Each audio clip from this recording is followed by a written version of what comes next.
আজ বান্দা সময় কাটে না, এই জন্য মোবাইল নিয়ে খেলাধুলা করে। কেউ মোবাইলে খেলে, কেউ গেম খেলে, কেউ এটা করে, কেউ সেটা করে। মোবাইল নিয়ে সারাটা দিন সময় কাটায়, সময় কাটে না।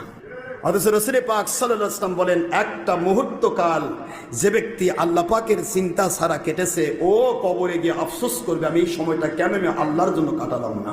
সুবহানাল্লাহ বলবেন না জোরে? আপনি একটু চিন্তা করে দেখেন তো, আমার আব্বা যতক্ষণ আপনি মোবাইল নিয়ে বসেছিলেন ততক্ষণ আমার আল্লাহকে কতবার ডাকতে পারতেন?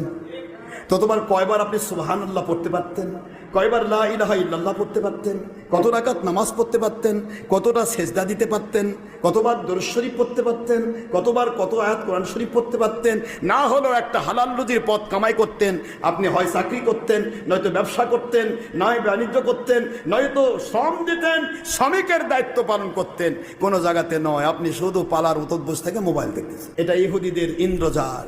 ইহুদি সাদা কুকুর বুঝলো যে এটা যদি দেয় তো পুরুষ মহিলা সব নষ্ট হবে, সব ইহুদি মুখী হবে। পুরুষ মহিলা সবের হাতে এখন মোবাইল। এখন সুবহানাল্লাহ পড়ারও সময় নাই, শুধু মোবাইল দেখার সময়।